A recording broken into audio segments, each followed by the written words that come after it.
Je me suis approché lentement, attiré par cette clarté irréelle, le cœur battant à tout rompre, et ce que j'ai vu je ne peux toujours pas y croire.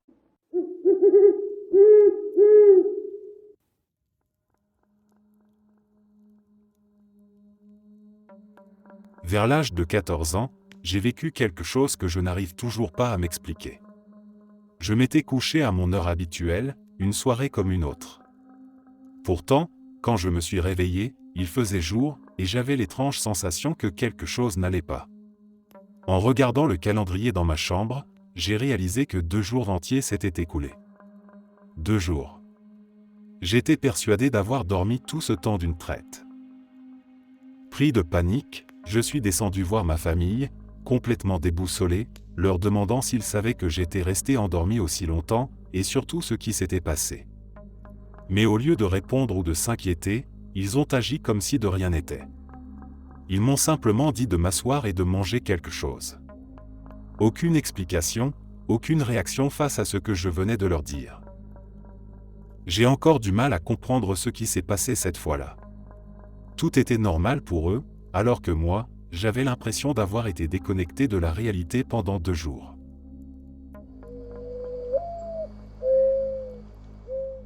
Ma mère a des amis proches que je connais depuis toujours. Ils ont son âge, et comme elle a élevé seule, ils me gardaient parfois quand j'étais petit. Je me souviens particulièrement d'un Halloween, j'avais 4 ans. Ils m'avaient emmené faire du porte-à-porte pour des bonbons dans leur immeuble. C'était un bon moment, un souvenir simple mais marquant. Avance rapide de 27 ans. À présent, je suis marié à une fille que j'ai rencontrée à la fac. Elle est née dans la même ville que moi, mais sa famille a déménagé presque aussitôt après sa naissance, alors qu'elle n'était même pas âgée d'1 an. Elle a grandi dans d'autres quartiers de notre grande agglomération et aussi quelque temps à Los Angeles. Elle avait entendu, au fil des ans, ma mère et moi évoquer ses amis de la famille, mais ne les avait jamais rencontrés. Quand ma femme et moi avons emménagé dans notre nouvelle maison, on a organisé une fête de Noël pour célébrer. Ma mère m'a demandé si elle pouvait inviter ses amis en question. J'ai dit oui, évidemment. Ils arrivent donc à la fête, et on commence à discuter tranquillement. À un moment, ils entendent le nom de jeune fille de ma femme, qui est assez rare, et demandent si elle connaît des gens avec les prénoms de ses parents. Ma femme répond que oui, ce sont ses parents. C'est alors qu'ils réalisent qu'ils étaient les voisins directs de ses parents, au moment de sa naissance littéralement, l'appartement juste à côté, la seule autre porte sur le palier. Ils habitaient dans le même immeuble, partageaient même un mur. Le détail qui m'a retourné. Quand j'étais allé faire du porte-à-porte chez eux pour Halloween à 4 ans, leur voisin avait un bébé de 8 mois. Ce bébé, c'était ma future femme. Je l'ai croisée quand elle était nourrisson, sans en avoir conscience, avant de vraiment la rencontrer plus de 18 ans plus tard. Le genre de coïncidence qui donne presque le vertige quand on y pense.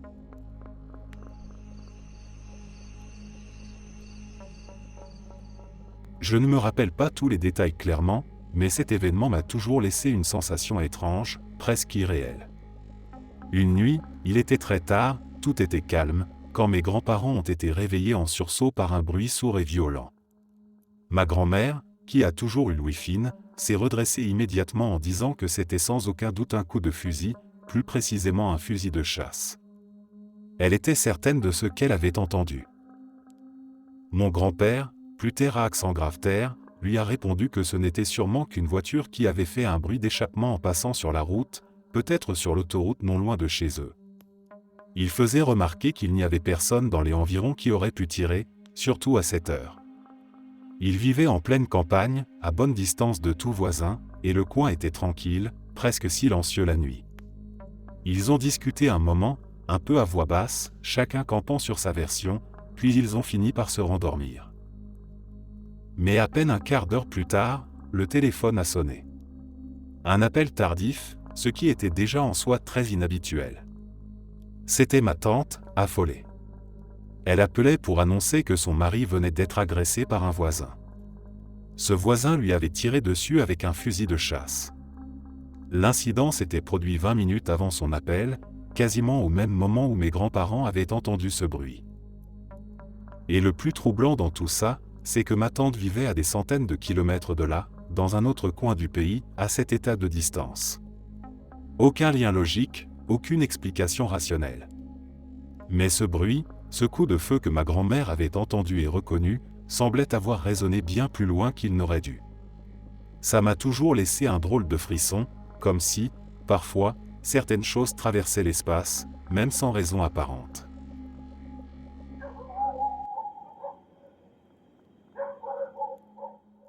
Quand j'avais 12 ou 13 ans, ma mère travaillait pendant la journée et me laissait seule à la maison, parce que j'étais trop grand pour aller en garderie. Elle avait pris l'habitude d'appeler le téléphone fixe de temps en temps, juste pour vérifier que tout allait bien. Un jour, j'étais tranquillement chez moi quand le téléphone a sonné. Je décroche, c'est ma mère. On a une conversation rapide, classique, tout va bien. Oui, tout est ok. Elle me rappelle de ne pas ouvrir la porte si quelqu'un frappe, ce genre de choses. Une discussion banale, comme on en avait souvent. Elle raccroche, je pose le combiné, et je reprends ce que j'étais en train de faire. Pas même 15 minutes plus tard, le téléphone sonne à nouveau. Je réponds, c'est encore ma mère. On échange les salutations, et en plaisantant je lui dis, t'as pas grand-chose à faire aujourd'hui, hein? Tu viens juste de m'appeler. Et là, elle se tait. Un long silence, avant qu'elle ne dise d'une voix sérieuse, je ne t'ai pas encore appelé aujourd'hui. J'ai senti le sang se glacer dans mes veines. J'étais sûr d'avoir parlé avec elle, j'avais même reconnu sa voix. Mais apparemment, ce n'était pas elle. Je n'ai jamais su qui m'avait vraiment appelé la première fois, ni comment c'était possible. Après ça, on a décidé de mettre en place un mot de passe, juste au cas où. Rien que d'y repenser, j'en ai encore des frissons.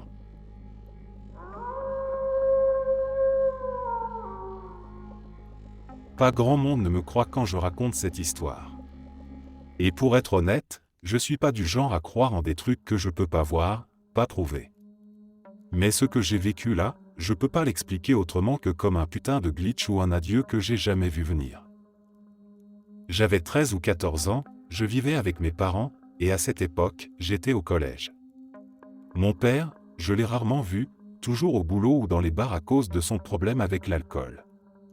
À la maison, c'était surtout ma mère et moi, une sorte de duo par défaut. Le reste de sa famille, c'est pas mieux, problème de drogue, fumeurs invétérés. Et ma grand-mère, sa mère, avait été diagnostiquée avec une BPCO. Même après le diagnostic, elle a continué à fumer comme si de rien n'était, et sa santé s'est effondrée petit à petit. Tous les jours après l'école, ma mère m'emmenait la voir. Ça a été l'oxygène, puis la maison de retraite, l'hôpital, et finalement les soins palliatifs à domicile. Je la voyais décliner sous mes yeux, et pire encore, je voyais la douleur dans le regard de ma mère. C'était brutal à vivre pour un gamin. Et puis un jour, ma grand-mère a eu un AVC. Hospitalisation, plus possible de parler, juste des grognements. C'était terrifiant, je la reconnaissais à peine. Elle est passée en soins palliatifs chez elle, dans le coma, entourée de mes oncles, mes tantes, une infirmière, ma mère et moi. Ça a duré environ une semaine. Puis un soir, en semaine, ma mère est restée dormir chez ma grand-mère avec le reste de la famille, et moi, je suis resté seul à la maison. Je me sentais vidé, seul, comme si tout était lourd, tout était gris. J'ai appelé ma mère avant de dormir, juste pour entendre sa voix, et je me suis couché vers 22h-23 h, en me disant que le lendemain, ce serait encore une autre journée merdique. Et c'est là que tout a basculé. Je dors profondément, et d'un coup, sans transition, je rêve ou je pense rêver que je regarde un couloir, au bout duquel il y a cette silhouette floue d'une vieille femme. Pas de visage, juste une forme sombre avec une sorte d'aura lumineuse autour d'elle. Et je ressens, physiquement, une pression énorme dans ma poitrine. C'était pas normal. Une énergie lourde, écrasante, qui m'a fait grogner et hurler de douleur dans mon lit. Je me suis réveillé en hurlant, le souffle court, et en ouvrant les yeux, cette silhouette était là, dans un coin de ma chambre. Immobile. Mon premier réflexe? J'ai pensé à ma grand-mère. J'ai frotté mes yeux, paniqué, et elle avait disparu. Je regarde l'heure, 3 heures du matin. Cette image, ce moment, sont gravés dans ma tête, net. J'appelle ma mère direct. Elle décroche, moitié endormie, et je lui demande, tremblant, « Est-ce que mamie va bien ?» Elle me rassure, me dit que tout va bien, qu'elle dort, et de me recoucher. Je raccroche, encore sous le choc. Et moins d'une minute plus tard, elle me rappelle. La voix tremblante, elle me dit que mon oncle vient juste de l'informer que mamie est décédée. Quelques secondes après notre appel. Je suis pas croyant, j'ai jamais cru aux histoires de l'au-delà ou d'adieu d'outre-tombe. Mais là, je peux pas l'expliquer autrement que comme un dernier passage, un dernier signe. Comme si elle était venue me dire au revoir.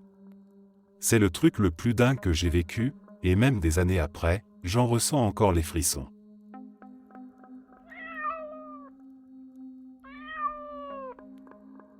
Il y a environ 1 an, ma mère et moi étions garés dans la première rangée de places d'un petit centre commercial. Elle était en train de rassembler ses affaires avant qu'on entre dans un magasin, pendant que j'attendais à côté. Devant nous, il y avait un gros SUV blanc, banal en apparence. Pourtant, sans savoir pourquoi, je me suis mise à l'observer avec une attention étrange, comme si quelque chose m'y poussait, alors que je ne prête jamais attention aux voitures en général. Peu après, une famille est sortie du magasin et s'est dirigée vers ce SUV. Le père portait un bébé dans un siège auto, et une petite fille les accompagnait. Cette petite fille nous a regardés fixement, sans un mot, avec de grands yeux, comme si elle nous connaissait. Elle portait un énorme nœud dans les cheveux et une couette sur le côté. Pendant que son père l'attachait à l'arrière, elle n'a pas détourné le regard une seule fois, même lorsqu'ils se sont déplacés de l'autre côté du véhicule. Ma mère, elle aussi, s'est figée, fascinée malgré elle par cette scène. On ne savait pas pourquoi, mais quelque chose n'allait pas. Une fois la famille installée dans la voiture, nous avons traversé le petit parking pour entrer dans le magasin, ce qui a pris à peine quelques secondes. Et au moment où nous arrivons devant la porte, cette même famille en est sortie. Le même père, portant encore les sacs de course, le même bébé dans le porte-bébé, la même petite fille avec son grand nœud et son regard fixe. Mon sang s'est glacé. Je me suis tourné vers ma mère qui avait blêmi, et on s'est regardé sans rien dire, complètement sidéré. Il était impossible que ce père ait eu le temps de réinstaller les enfants dans le SUV, de fermer le véhicule, et de refaire le trajet inverse pour ressortir du magasin en quelques secondes à peine. C'était comme s'il n'était jamais parti. Une employée du restaurant à côté les a vus aussi. Elle nous a regardés, terrifiés, et on a échangé ce même regard d'incompréhension et de malaise. On a tous compris que quelque chose de bizarre venait de se produire, quelque chose qui défiait toute logique. Peu de gens nous croient quand on raconte cette histoire. Pourtant, ma mère, moi, et cet employé l'avons vécu. Et je repense souvent à ce regard fixe de la petite fille, comme si elle savait que je la reverrais là, au mauvais moment, au mauvais endroit.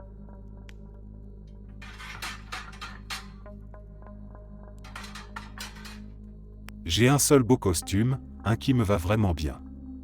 J'en ai 3 au total, mais les autres datent de 6 à 10 ans, certains sont tachés, d'autres ne me vont plus trop. Celui-là, je l'ai acheté il y a 2 ans, et il me donne une allure nickel, bien ajusté, élégant. Après les funérailles de mon père, je l'ai apporté au pressing, le même pressing où je vais depuis 15 ans, à 800 mètres de chez moi. J'ai pas vraiment le souvenir de l'avoir récupéré, mais sur le moment, ce n'était pas ma priorité, donc je n'y ai pas prêté attention. 1 an passe, et je dois aller à un enterrement. Là, impossible de mettre la main sur ce foutu costume. Je retourne tout mon placard, chaque cintre, chaque recoin, méthodiquement. Je vide tout, je vérifie encore et encore. Rien. Il n'est ni là ni dans aucun autre placard de la maison, même pas dans celui de l'entrée. Je fais le tour complet, 3 fois. Le costume n'est nulle part. Je me dis que, peut-être, je ne suis jamais allé le chercher au pressing. C'est peu probable, mais bon, ça coûte rien de vérifier. Je me pointe donc au pressing, je demande à la femme au comptoir, « Écoutez, c'est un peu tiré par les cheveux, mais est-ce que j'aurais pu oublier un costume ici, genre il y a 1 an ?» Elle me propose de chercher avec mon nom et numéro. Je lui donne tout, elle regarde et me dit que je n'ai jamais été client chez eux. Je la fixe, bouche bée. Je lui réponds que c'est impossible, que c'est littéralement le seul pressing où je suis allé depuis que j'habite le quartier, depuis 15 ans. Mes parents venaient ici. Ma sœur vient encore ici. C'est le pressing de la famille, c'est impensable qu'aucun de nos noms ne soit enregistré. Je lui redemande si l'établissement a changé de propriétaire ou de système informatique récemment. Elle me répond que non, rien n'a changé depuis plus de 10 ans. Si j'étais venu ne serait-ce qu'une seule fois, mon nom serait là. Je lui redonne le mien, celui de mes parents, leur numéro, rien. Aucune trace. À ce moment-là, elle me regarde comme si j'étais fou, et moi je suis là, planté, à essayer de comprendre ce qui se passe, complètement perdu. Finalement, je rentre chez moi, dégoûté, prêt à abandonner l'idée de retrouver mon costume. J'ouvre la porte de mon placard et là, en plein milieu de la tringle, bien visible, suspendu, se trouve mon costume. Propre, impeccable. Et accroché dessus, le petit ticket du pressing. Le ticket du même pressing où je n'ai jamais mis les pieds. Je suis resté là, figé, incapable de bouger, en me demandant ce qui venait de m'arriver. Je ne sais toujours pas si je dois en rire ou flipper. Je devais avoir 9 ou 10 ans à l'époque, et je me souviens parfaitement de ce moment. J'étais dans le camion de travail de mon père, assis côté passager pendant qu'on roulait, probablement en route vers un chantier ou un dépôt. Tout se passait normalement, jusqu'à ce que son téléphone sonne. Il a décroché, et l'appel est passé directement sur le haut-parleur. Ce qui est sorti du téléphone m'a glacé le sang, une voix grave, déformée, comme passée à travers un filtre, s'est mise à hurler. Pas juste parler fort, non, hurler, dégagez de ce putain de camion où je vais vous buter. Répéter, avec de la rage dans la voix, brutale, menaçante. Et le plus étrange dans tout ça, c'est la réaction de mon père, il n'en a eu aucune. Pas de surprise, pas de peur, rien. Il a simplement attrapé son téléphone d'un geste calme et a raccroché, comme si c'était un appel lambda, sans importance. Il n'a pas dit un mot, ni expliqué quoi que ce soit, il a juste continué à conduire comme si de rien n'était. J'étais pétrifié, le cœur battant à tout rompre, mais lui, il n'a pas bronché. À ce jour, je n'ai jamais osé lui en reparler, et je n'ai aucune idée de ce qu'était cet appel. Mais ce moment est resté gravé dans ma mémoire, comme une anomalie incompréhensible dans un après-midi banal. Ce que je vais dire semble complètement fou, mais je le jure, c'est réel, et c'est l'une de ces choses qui te trottent dans la tête pendant des années sans que tu trouves une explication. Quand j'étais ado, vers 15 ou 16 ans, mes parents me laissaient seul à la maison pendant plusieurs jours d'affilée. Ils partaient pour le boulot ou je ne sais quoi, et je me débrouillais. Le plus étrange, c'est que beaucoup de ces moments ont coïncidé avec des blessures sérieuses. Des trucs qui, normalement, exigeraient la présence d'un adulte, de soins, de l'aide, n'importe quoi.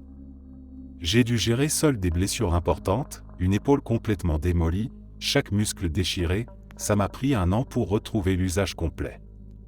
J'ai aussi cassé un métatarsien du pied gauche, et comme j'avais déjà mon permis, je devais conduire malgré ça, avec ma vieille bagnole manuelle.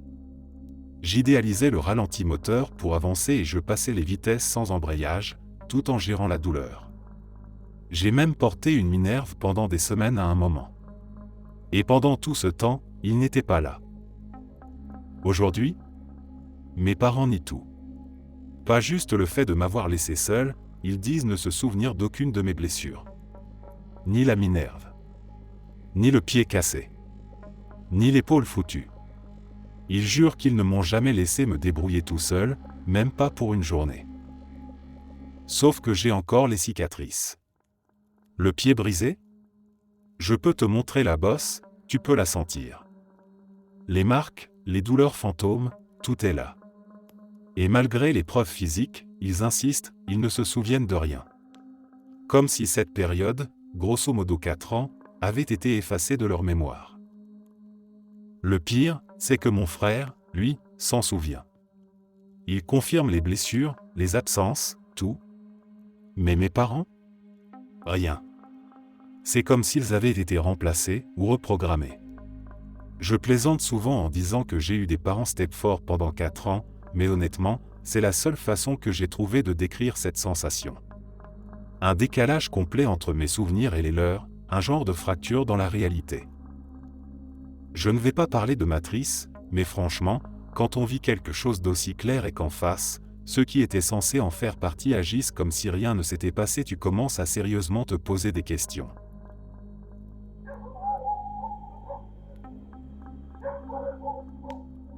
Je me promenais avec ma fille tard le soir dans une petite rue du French Quarter, à la Nouvelle-Orléans. On rentrait tranquillement à notre hôtel, l'ambiance était calme, un peu irréelle comme souvent dans ce quartier la nuit. D'un coup, on entend derrière nous un couple qui rigole, visiblement un peu éméché, leurs pas pressés résonnant sur les pavés. Ils se rapprochaient rapidement, comme s'ils allaient nous dépasser d'un instant à l'autre. Par réflexe, on s'est décalé sur le côté pour leur laisser le passage. Sauf que, quand on s'est retourné pour les voir passer, il n'y avait personne. Pas une silhouette, pas un bruit. Le trottoir derrière nous était vide. Et ce qui rendait la chose encore plus étrange, c'est qu'il n'y avait aucune ruelle, aucune porte ouverte, aucun passage où ils auraient pu disparaître. Juste des devantures fermées et des escaliers menant à des portes verrouillées. La rue était parfaitement déserte. On s'est regardé, ma fille et moi, sans dire un mot. Il y a quelque chose dans l'air du French Quarter, surtout la nuit, qui semble brouiller les lignes entre ce qui est réel et ce qui ne l'est peut-être pas.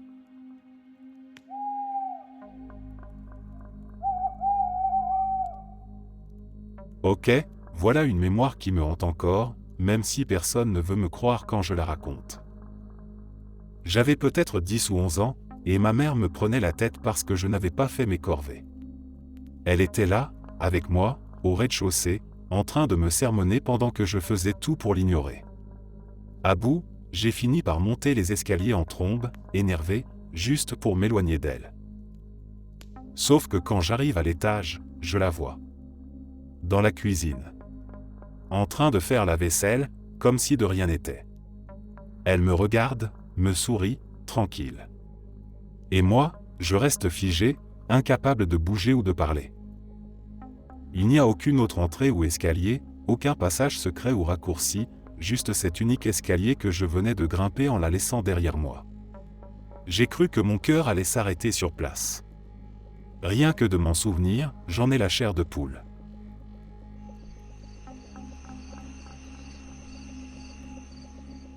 Je faisais un rêve où j'étais en train de chanter, sans aucune sensation de malaise, juste un rêve comme un autre. Et puis, d'un coup, je me réveille brutalement, comme si quelque chose m'avait arraché de mon sommeil. Aussitôt éveillé, j'entends des hurlements. Pas des cris ordinaires, des hurlements stridents, intenses, presque inhumains.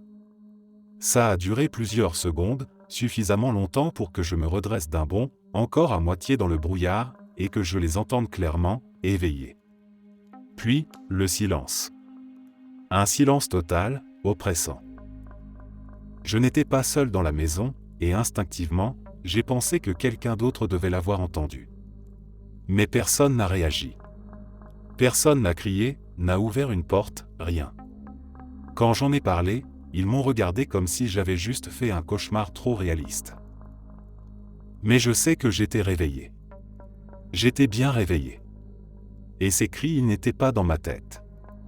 Je les ai entendus. Et pourtant, dans cette maison remplie de gens, j'ai été le seul à les percevoir.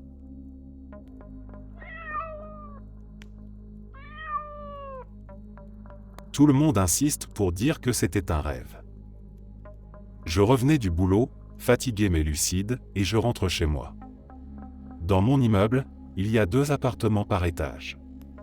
J'attends l'ascenseur dans le hall, et à ce moment-là, Régine, ma voisine, sort de l'ascenseur.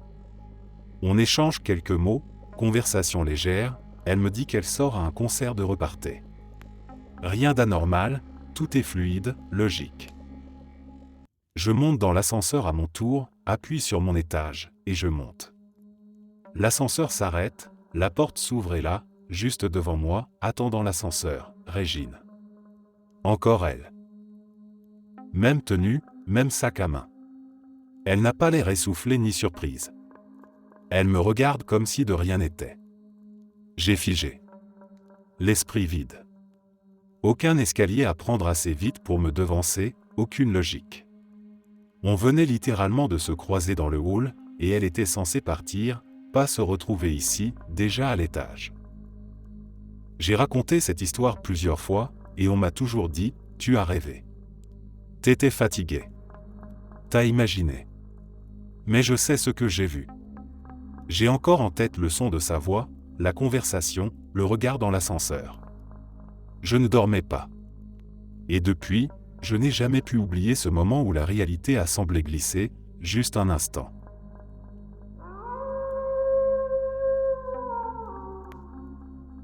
Je suis retourné dans ma ville natale après 15 ans d'absence.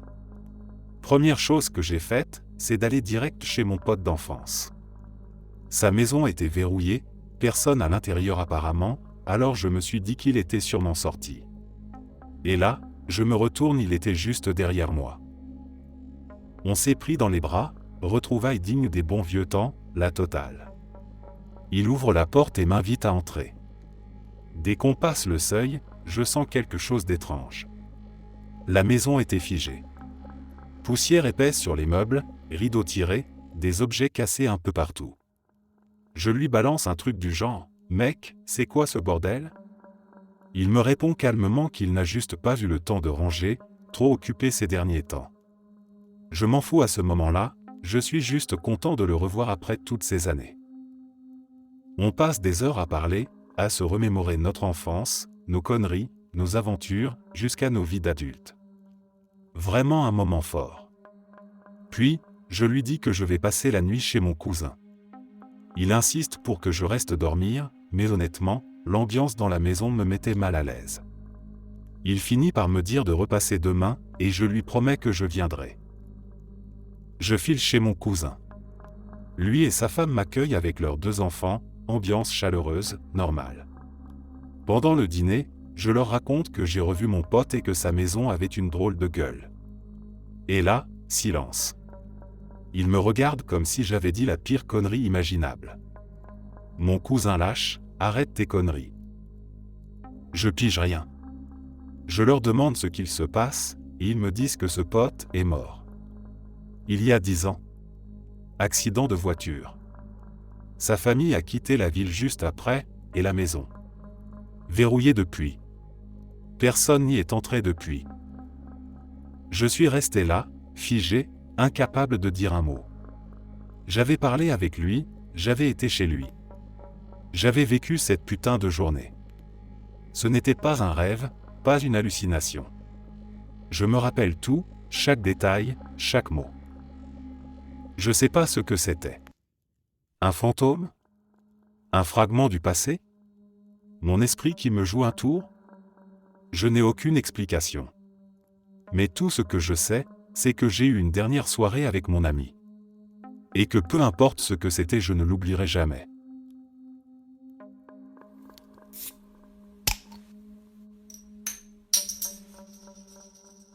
Je suis assis du côté bar d'un resto, tranquille avec un collègue, on discute, rien de spécial. À un moment, je vois passer une femme. Super belle, bien habillée, avec un petit garçon qui devait avoir 5 ou 6 ans, pas plus. Instinctivement, je fais un commentaire à mon collègue à propos d'elle, normal, genre « Waouh, elle est canon ». À peine quelques instants plus tard, je lève les yeux et je la vois repasser. Sauf que cette fois, elle est avec une petite fille. Même âge que le garçon, même coupe de cheveux, même visage presque comme une version féminine du gamin d'avant. Une jumelle, mais en fille. Sauf que là, je bug. Il n'y a pas eu assez de temps pour qu'elle fasse demi-tour, repasse par là, change de gamin ou quoi que ce soit. Le chemin par lequel elle est venue mène juste aux cuisines et aux toilettes. Je le sais parce que je me suis levé aussitôt pour vérifier, pensant qu'il y avait peut-être un passage, une boucle, quelque chose qui expliquerait ce que je venais de voir. Mais non, c'est un cul-de-sac. Impossible qu'elle ait fait le tour. Impossible qu'elle soit passée 2 fois en si peu de temps avec 2 enfants différents, à moins de se téléporter. Et pourtant, je te jure que c'était elle. Même démarche, même allure, même femme. C'était trop rapide pour être logique. Je peux pas l'expliquer. J'ai jamais eu d'hallucination, je n'étais pas saoul, c'était pas un rêve. Juste un putain de bug de la réalité, et je suis encore en train d'essayer de comprendre ce que j'ai vu ce jour-là.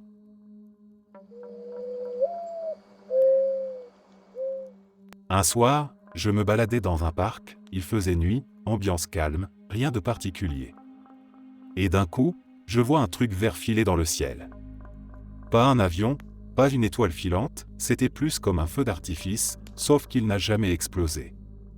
Juste une traînée lumineuse, intense, qui a illuminé le ciel un instant, puis tout est redevenu sombre. Je suis resté là, à regarder, un peu confus, quand tout à coup, un son énorme a déchiré le silence. Un bruit métallique, électrique, genre comme un transformateur qui se met à grésiller à pleine puissance.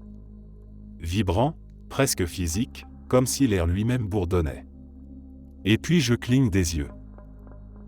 Et il fait jour. Pas genre, le soleil commence à se lever, non, plein jour. Ciel bleu, lumière intense, comme si je venais de zapper toute la nuit. Je n'avais aucune sensation de fatigue, pas de douleur, pas de vertige. Juste ce moment où je me rends compte que je ne sais pas ce qui s'est passé entre cette lumière verte et maintenant. Le pire ? Je n'avais rien à faire ce jour-là, aucun repère temporel. Pas de travail, pas de rendez-vous, rien. Impossible de dire combien de temps j'ai perdu. 1 heure ? 8 ? Plus ? Je n'en ai aucune idée. Mais je sais que quelque chose s'est passé dans ce parc, quelque chose que je ne pourrai jamais vraiment expliquer. Et ça me travaille encore.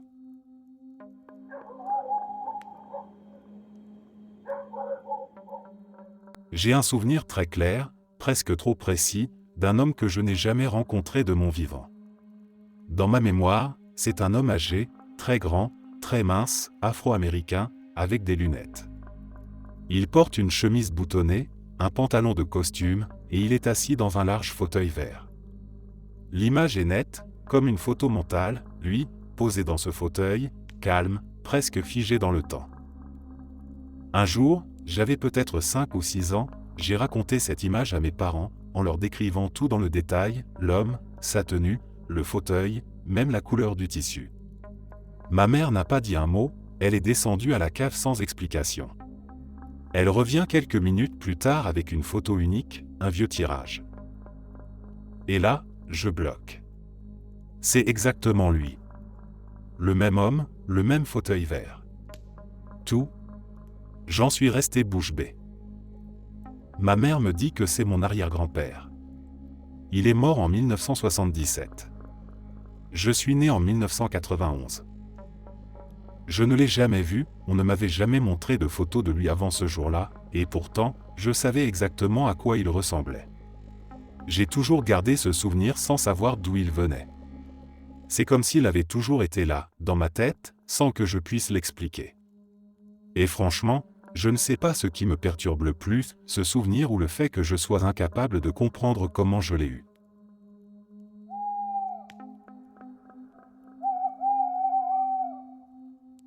Quand j'étais gamin, à l'école primaire, j'ai fait un cauchemar qui m'a marqué. J'étais plus vieux dans ce rêve, je me sentais bizarre, effrayé et complètement décalé.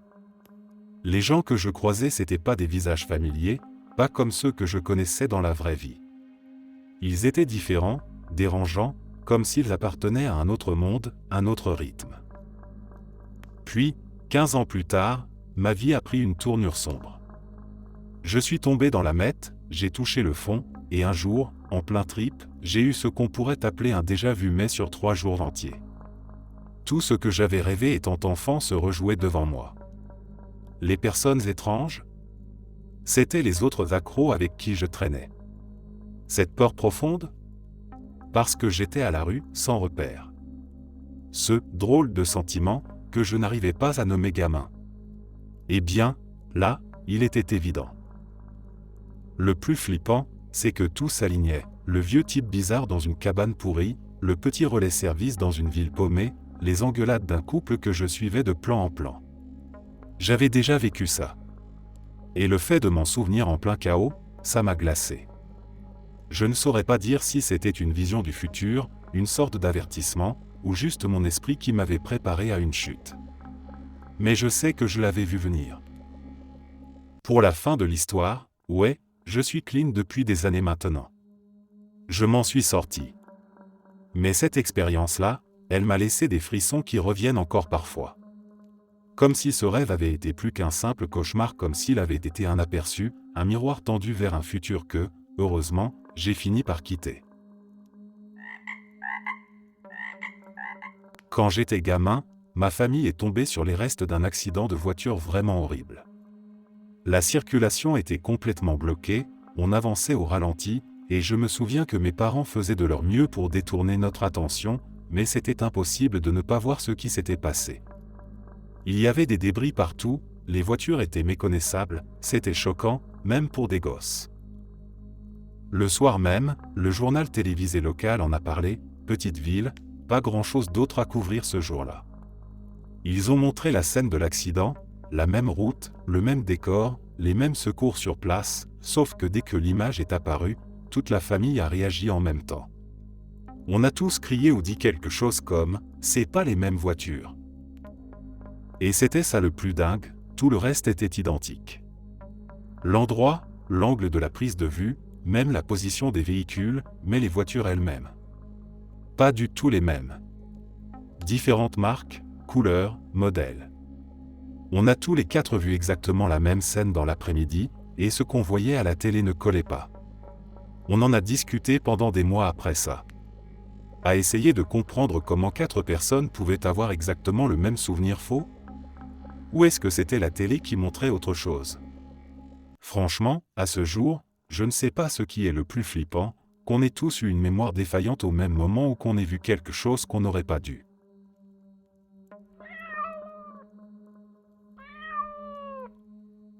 Je sais pas si ça rentre dans la catégorie glitch ou pas, mais c'est un souvenir qui me hante encore.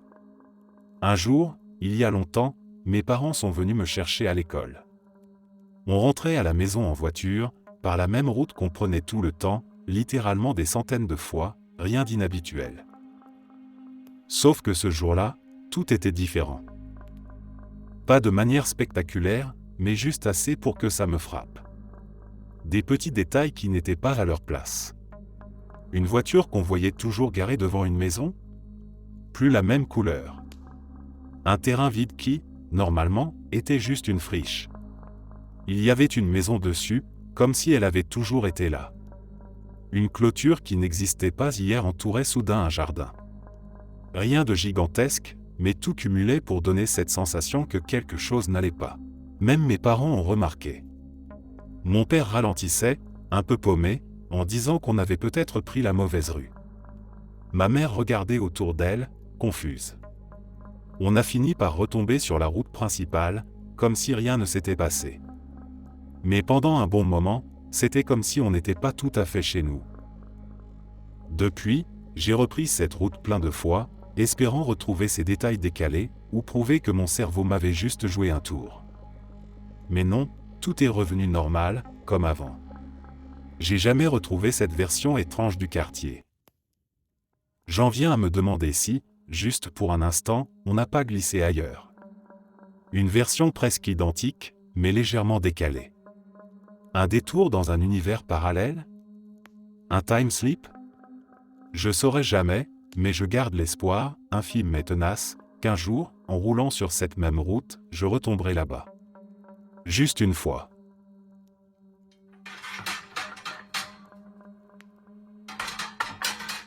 Il y a quelques années, j'ai loué une maison équipée d'un système de sécurité ADT. On l'activait régulièrement, histoire de rester prudent, mais pendant tout le temps où on a vécu là, il n'y a jamais eu le moindre incident, du moins, à notre connaissance. Puis une nuit, sans aucun avertissement, la maison a été secouée par un bruit. Un seul. Un son fort, brutal, une sorte d'alarme qui a retenti une seule fois, un genre de pulsation assourdissante, comme si quelque chose s'était déclenché à pleine puissance. Ma première pensée, quelqu'un vient d'entrer. J'ai attrapé une de mes armes, j'ai fait le tour de la maison pièce par pièce, chaque recoin, méthodiquement. Pas de traces d'intrusion. Pas de porte ouverte, pas de fenêtre brisée, rien. Tout était en place, silencieux, immobile. Le lendemain, on a décidé de tester le système d'alarme. On ne l'avait jamais déclenché volontairement, alors on s'est dit qu'on pourrait peut-être reproduire le son. Sauf que l'alarme ADT ne faisait même pas ce bruit-là. On a tout passé en revue, alerte, déclenchement, fonction secondaire. Rien de ce qu'on a testé ne ressemblait de près ou de loin au son qu'on avait entendu. On n'a jamais réussi à recréer ce moment. Aucun appareil, aucune explication logique. Juste ce bruit unique, venu de nulle part, qui nous a fait croire qu'on était en danger, alors que tout était intact. Je ne sais toujours pas ce que c'était. Mais ce genre de truc, tu ne l'oublies pas. Parce qu'il te laisse avec une question qui te suit longtemps, qu'est-ce que j'ai entendu cette nuit-là? Et pourquoi?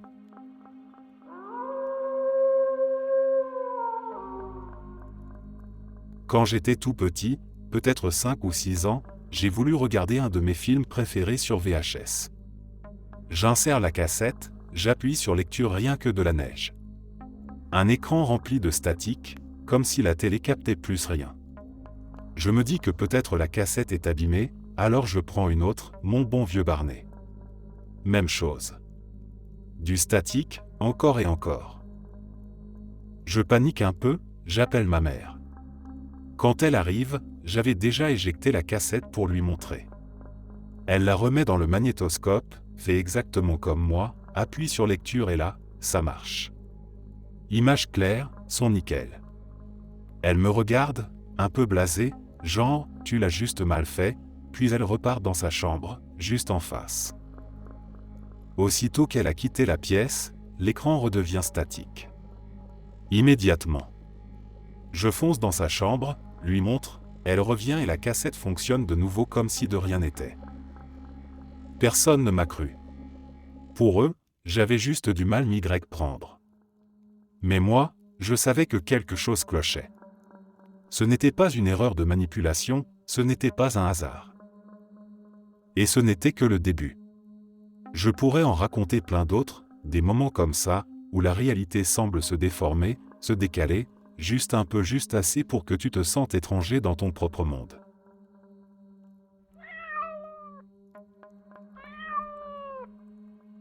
Quand j'ai commencé mon nouveau boulot, les RH avaient besoin de ma carte de sécurité sociale physique, pas juste du numéro.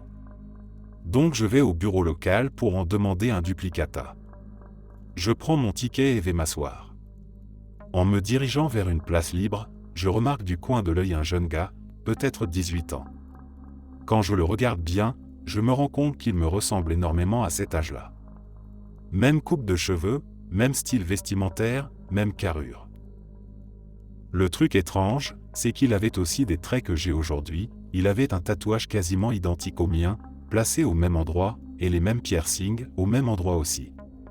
Sauf que je n'ai eu ces piercings et ce tatouage que dans ma vingtaine. Le moment flippant, c'est qu'il ne m'a pas salué comme on le fait avec un inconnu. Il m'a dit « Hey, ça fait plaisir de te revoir », comme si on se connaissait. J'étais sous le choc, j'ai juste réussi à répondre « Ça va ». Il s'est levé, a marché derrière moi, et quand je me suis retourné, il n'était plus là. J'y repense souvent. S'il y a bien un endroit où on pourrait se faire voler son identité, c'est là-bas, au bureau de la sécurité sociale. Deuxième histoire. Je m'appelle John, ça a son importance. Quand j'avais environ 15 ans, je rendais visite à mes grands-parents et mes cousins à Xiaogang, un quartier un peu délabré de Kaohsiung, Taïwan. Un jour, je me balade seul dans les rues où j'ai grandi, j'écoute un podcast ou un livre audio, je regarde par terre en marchant, je connais le quartier par cœur. Je décide d'entrer dans une ruelle en cul-de-sac que je n'avais jamais empruntée avant. Toujours le regard baissé, concentré à moitié sur mon podcast, j'entends soudain, très fort, comme dans mes écouteurs, « John, regarde en haut ». Par réflexe, je lève les yeux, c'est mon prénom, après tout, et là, juste devant mon visage, à quelques centimètres, une tige de fer à béton, à hauteur d'yeux. Il n'y avait personne autour de moi pour me prévenir, et personne n'aurait dit ça en anglais dans ce quartier. Ce jour-là, j'ai eu l'impression que quelque chose de supérieur veillait sur moi.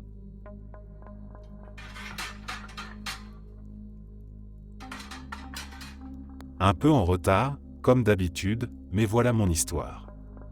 Évidemment, je ne m'en souviens pas moi-même, j'étais trop jeune, autour de 2 ou 3 ans, mais ça a marqué ma famille, surtout mes tantes. Ma grand-tante et ma grand-mère revenaient tout juste d'un voyage en Écosse, et toute la famille avait été invitée chez mes grands-parents pour regarder leur diaporama. Oui, un vrai projecteur à diapositive, ça date un peu, je sais. À mon âge, je n'étais pas franchement captivé, je bougeais partout, pas vraiment intéressé jusqu'à ce qu'une image apparaisse, un grand étang, ou peut-être un lac, avec des canards. Et là, sans prévenir, je m'exclame, je connais cet endroit. Évidemment, tout le monde a ri ou a dit que c'était impossible, que c'était à l'autre bout du monde. Mais j'ai commencé à m'énerver, apparemment, et j'ai insisté, j'habitais là-bas avec ma maman aux cheveux blancs.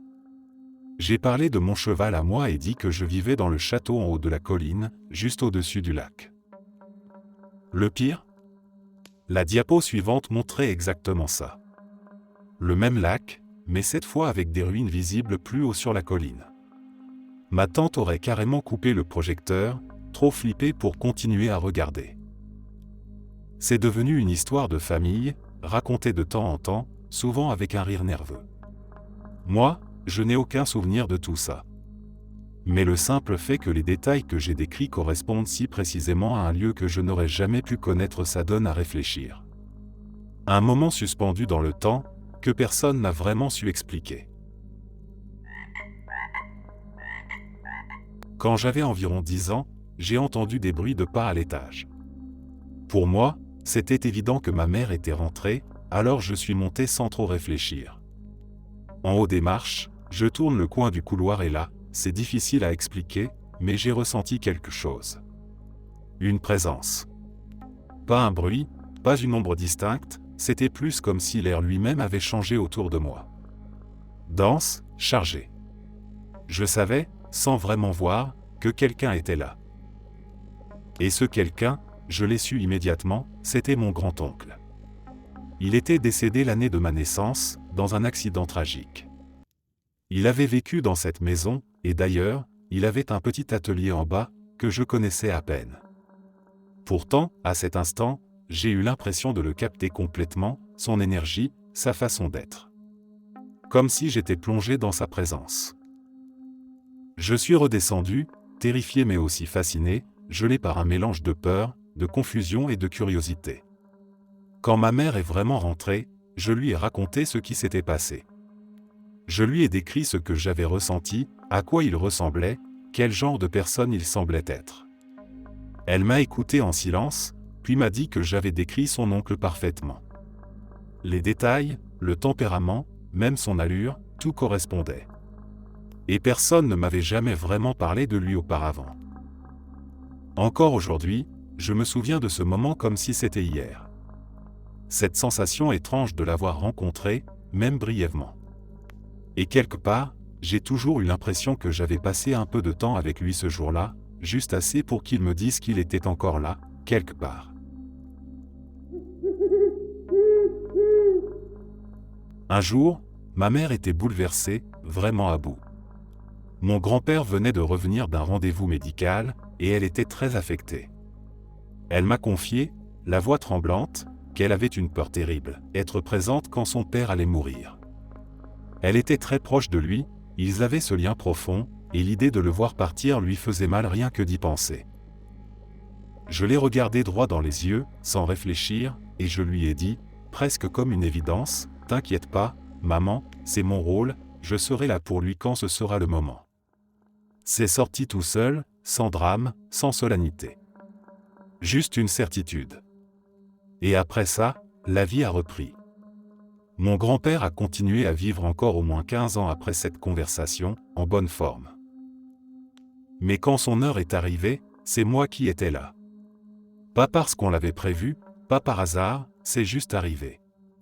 J'ai senti dès le matin que quelque chose était différent, que cette journée allait être lourde, marquante.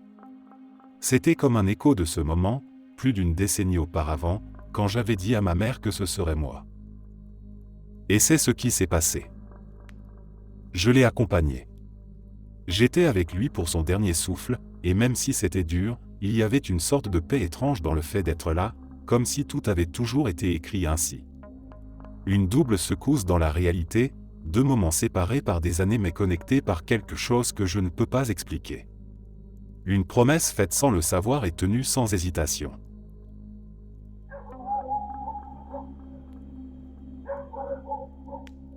Des années avant de rencontrer ma femme et d'avoir ma fille, j'ai fait un rêve, ou plutôt 3, qui m'ont marqué au point que je n'ai jamais vraiment pu les oublier. Tout s'est passé en une seule nuit. Dans le premier, j'avais une fille, un nourrisson. Dans le second, elle était une petite fille, à peine plus qu'un bébé qui courait partout.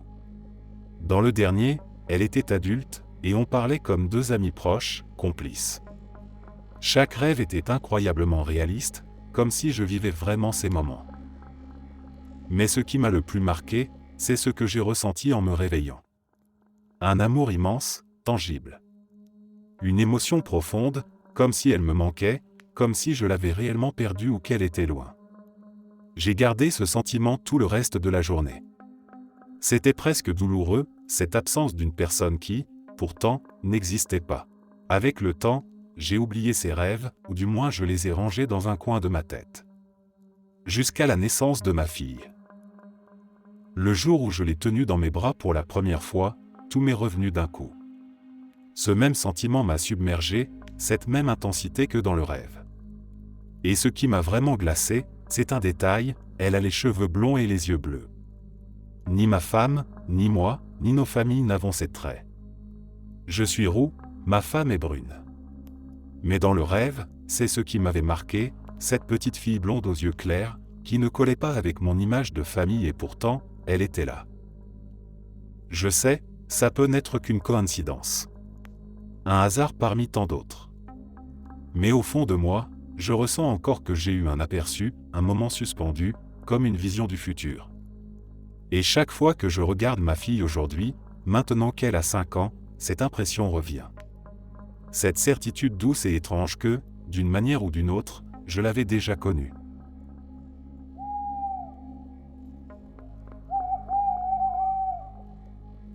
En 2015, j'étais chez un pote pour une soirée, le genre où tu dors à peine pendant plusieurs jours d'affilée. Je me rappelle avoir été totalement cramé, vidé, genre cerveau en mode écran bleu. Quand j'ai enfin réussi à dormir un peu, l'un de mes amis m'a réveillé pour me proposer de me ramener chez moi. Et c'est là que ça devient étrange. Selon eux, et je te jure, ils n'avaient aucune raison de me mytho là-dessus, je me suis redressé dans le lit, je les regardais comme si je découvrais une créature d'une autre planète, et puis, sans prévenir, j'ai hurlé. Un cri à plein poumon, sans explication. Ensuite, j'ai juste posé la tête sur l'oreiller et je me suis rendormi aussitôt, comme si rien ne s'était passé. Je n'ai aucun souvenir de ça. Pas de rêve, pas de sensation bizarre en me réveillant, rien. Quand ils m'ont raconté ça plus tard, j'ai cru qu'ils se foutaient de moi. Mais non.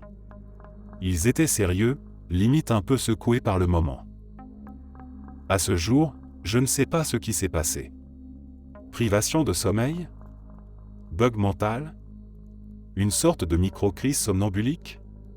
Tout ce que je sais, c'est que quelque part, il existe un moment où j'ai hurlé en pleine nuit sans raison, avant de retourner dormir comme si j'avais juste appuyé sur pause. Et franchement, c'est presque flippant que ton corps puisse faire ce genre de truc sans toi.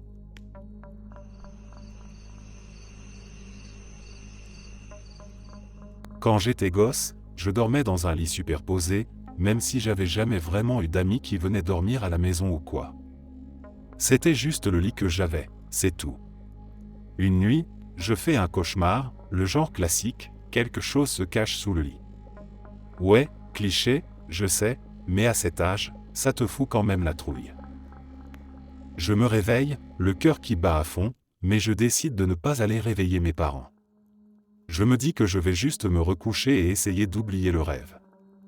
Alors je me retourne vers le mur, essaie de me calmer, de penser à autre chose, quand soudain, je sens quelque chose.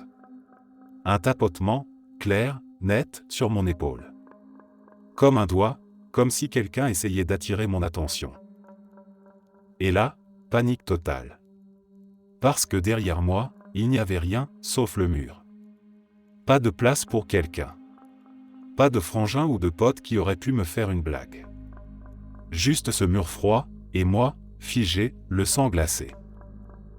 Le lendemain, j'en parle, et le copain de ma mère me sort que ça devait être une araignée ou un insecte. Sérieusement ?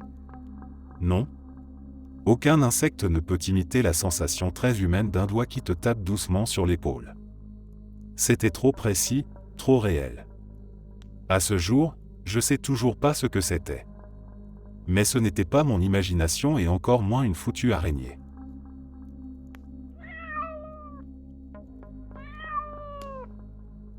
Un jour, en mars 2014, je prends mon téléphone et je remarque qu'il y a plein de nouvelles chansons dessus que je n'ai aucun souvenir d'avoir téléchargées. Pas juste une ou deux, mais une vraie collection. Et le plus bizarre ? 12 gigaoctets de stockage avaient disparu. Comme si d'un coup, toute cette musique s'était glissée là pendant que je dormais. Pour donner un peu de contexte, je télécharge légalement toute la musique que je peux trouver gratuitement, via des offres promotionnelles d'artistes, des albums offerts, ce genre de trucs. Parfois je ne sais même pas ce que c'est, je fais le tri après écoute. Donc avoir des morceaux inconnus, c'est pas inhabituel pour moi, mais là, c'était beaucoup, et surtout, je ne me souvenais pas d'avoir rien ajouté. Je décide d'en partager quelques-uns avec une amie. Les deux premiers que je lui envoie, Quan Operated Boy des Dresden Dolls et Knife Fight de Le Mon Démon. Je sais la date exacte parce que je les avais partagés sur Facebook ce jour-là. Cette amie habite de l'autre côté de la ville, je ne l'avais pas vue en personne depuis 6 mois. Elle me répond aussitôt, j'ai ces 2 chansons. Intrigué, je continue et lui envoie d'autres morceaux que je ne reconnaissais pas et tous étaient dans son téléphone. On commence à s'échanger des captures d'écran de nos bibliothèques musicales. Et là, choc, toutes les chansons qui étaient apparues par magie sur mon téléphone étaient exactement les mêmes que celles sur le sien. Identiques. Même ordre. Même sélection. Aucun moyen physique qu'on ait pu transférer ces fichiers l'un à l'autre, aucun cloud partagé, aucun appareil commun. Je n'ai jamais su comment c'est arrivé. Je n'ai jamais pu le reproduire. Mais cette nuit-là, d'une manière ou d'une autre, j'ai littéralement téléchargé toute sa musique sans le vouloir ou sans le savoir. Une sorte de transfert fantôme, un bug dans la matrice, ou un glitch numérique qui défie toute logique. Et chaque fois que je repense à ça, je me demande combien de trucs impossibles passent inaperçus juste parce qu'on n'a pas encore les moyens de les expliquer.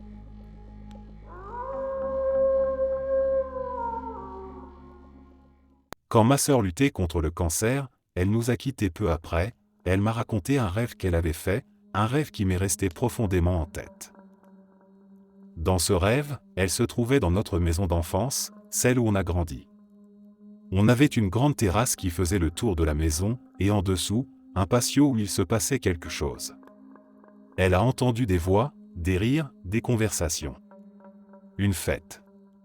Elle se tenait en haut de l'escalier de la terrasse, regardant en bas, et là, elle a vu nos 2 grands-mères, ainsi que d'autres membres de la famille qu'on avait perdus. Tous l'appelaient doucement, avec des sourires, lui faisant signe de venir les rejoindre à la fête. Elle a fait un pas en avant, prête à descendre et puis elle a vu qu'un petit portillon pour enfants bloquait les marches.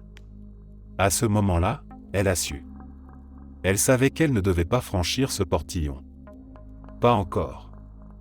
Et le rêve s'est terminé là. Je repense souvent à cette image. Et j'aime croire qu'au moment où elle est partie, le portillon n'était plus là. Que cette fois, elle a pu descendre, passer les marches, et rejoindre la fête où tout le monde l'attendait, avec des rires, des bras ouverts et la paix qu'elle méritait.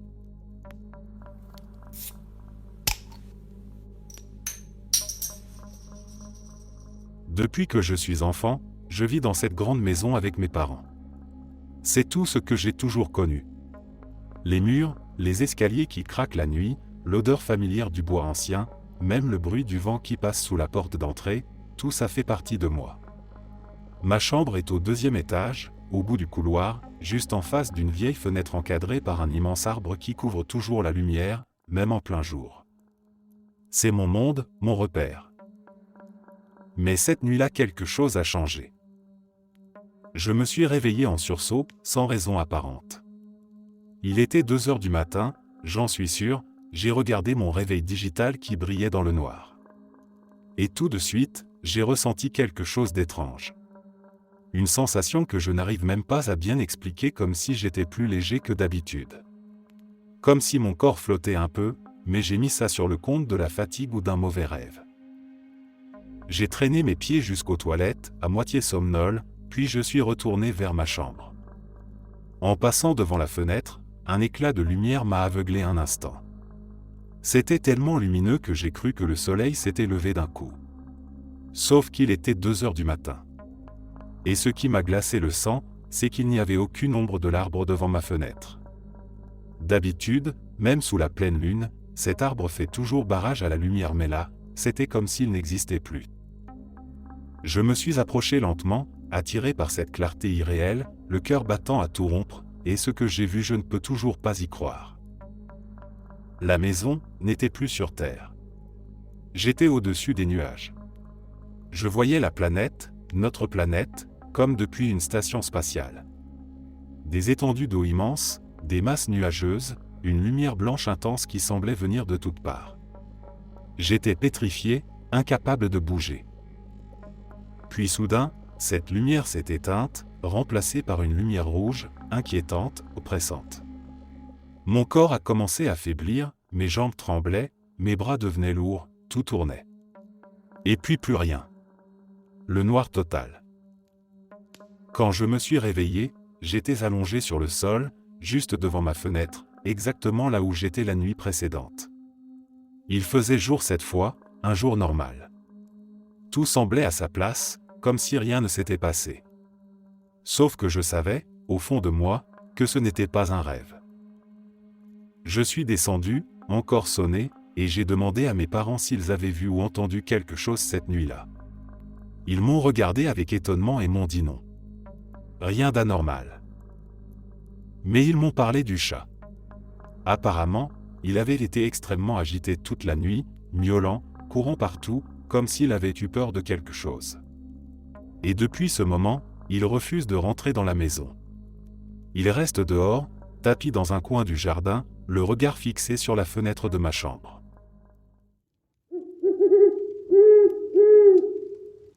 Merci d'être resté jusqu'à la fin. N'oubliez pas d'aimer la vidéo, de vous abonner et de partager vos propres histoires en commentaire. On se retrouve demain à la même heure devant ce feu.